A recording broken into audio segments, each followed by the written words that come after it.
When I switched to the one knee down stance in college, everything changed. No more guessing, more confidence, and finally getting noticed. It's what ended up bringing my career overseas. If you're tired of feeling stuck as a softball catcher, I'm breaking down the 5 biggest mistakes that I see, plus how to fix them with the same drills that I give top level catchers so that you can take control of your game fast. The first mistake is critical to fix if you actually want to feel comfortable in a knee down stance. I'm going to show you exactly what that mistake is and how to fix it. Mistake number 1. The stuck stance. When catchers enter my program, most of them have little to no experience with the knee down stance. So step number 1 is teaching them how it should look and how it should feel. To be completely honest, some of my catchers look awkward at first, but this is completely normal. One of my clients said that she didn't feel comfortable, and after looking at the videos, it made sense. She was in a position that she literally couldn't move anywhere from. She couldn't block side to side, she couldn't throw down, and she couldn't pop up to receive the high, wild pitches. It's like trying to drive with a parking brake on. No matter how hard you try, you're not going anywhere. The way to fix this so that it's useful is by making sure that our throwing side foot isn't too far out in front of us. We basically want our heels to be right underneath our hips so that we're way more mobile. This is so that we can block, throw, and pop up for the high wild pitches. So mistake number 1, not keeping your heels under your hips, getting stuck in your stance. This leads us to mistake number 2, blocking the umpire's view. When I was using a traditional stance, I would always hear from my coach that I'm too high up in my stance and I'm blocking the umpire's view of the zone. It's super important to give the umpire a clear vision because it gives them a better view of the pitches that are coming in, meaning it'll give us a better opportunity to get more strikes called in our favor. I'm 5'9", so as a tall catcher, I did not know how to fix this, and I was super frustrated that there wasn't a solution. I thought I had to choose between being athletic and staying low. Turns out, I could have both. In a knee down stance, I automatically give the umpire a better view of the zone. This is because I'm so much lower to the ground. And as long as I'm on the ball of my glove side foot and my heels stay under my hips, I don't lose mobility. I went from feeling frustrated with no solution to help me fix the problem to being amazed that something actually worked. Being lower to the ground is such an essential part to getting strikes called. So is receiving, but stance is number 1.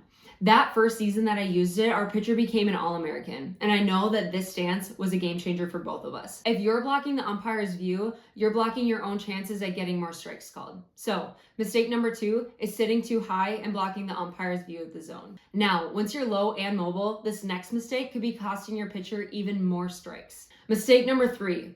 The glove bounce. Before I switched my style of catching, I would always hear things like stick your glove and keep your arm strong, because I would always do that thing where I'd catch the ball, it would drop a little bit, and then I would bring it up again. Again, I knew that I wasn't supposed to do this, but I had no idea how to fix it. It felt impossible. This movement is called a glove bounce. That same coach who told me to change my stance also showed me how to change my style of receiving as well, so that I could start avoiding that huge mistake that was costing my pitcher strikes. He told me that I needed to flash a target to my pitcher, drop my glove below the zone, and then come up to receive that pitch. He told me to pretend to start my glove at the bottom of a ramp and then go up the ramp to receive the pitch. This shift in my glove movement made my glove bounce basically vanish.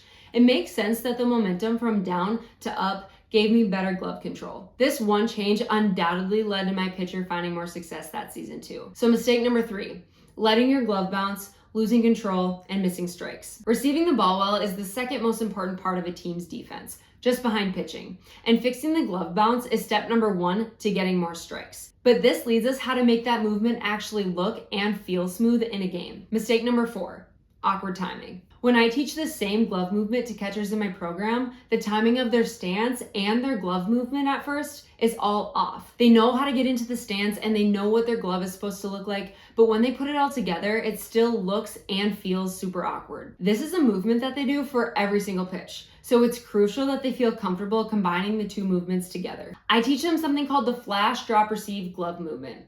They flash their target to the pitcher, they drop their glove below the zone, and then they come up to receive the pitch. Before that, they start in a traditional stance because that's the stance that you use to give a sign to the pitcher, and then I tell them to flash their glove and drop their knee at the same time. So now flash, drop, receive becomes flash the glove and drop the knee at the same time, drop the glove, and then receive the pitch. I teach them to make that movement happen at the same time. As catchers, we want to minimize the amount of movement that we make behind the plate, so combining the two movements together minimizes any extra movement that we might have to make. Mistake number 4, awkwardly combining your stance and your glove movement and looking uncoordinated behind the plate. Next, I'm going to talk a little bit more about what our gloves should look like, not just for the low pitch, but for every pitch. Mistake number 5, inconsistent glove movement. Inconsistent glove movement is the reason that you can't get more strikes called for your pitcher.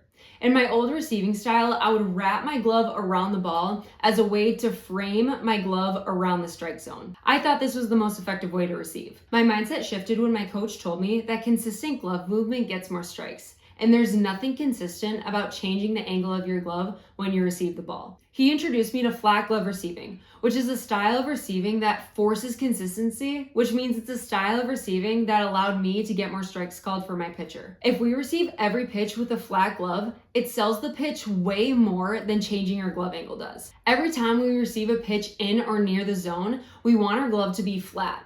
This is pretty easy to execute for pitches that are right down the middle, but for inside and outside pitches, it's a little bit harder to execute. I tell all of my catchers that we want to bring everything back to the center of the plate with a flat glove.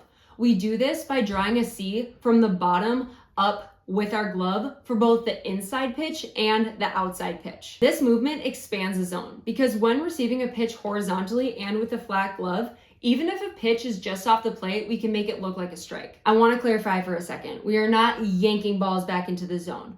We're receiving with a flat glove towards the zone so that the pitch doesn't move our glove out of the zone. One of two things happens when we receive. Either the ball moves our glove or the glove moves the ball. This receiving style prevents any glove movement that we don't want. So mistake number 5. Wrapping your glove in inconsistent glove movement. Now that you know the top 5 catching mistakes, if you're ready to master the knee down stance and take your game to the next level, watch this video right here.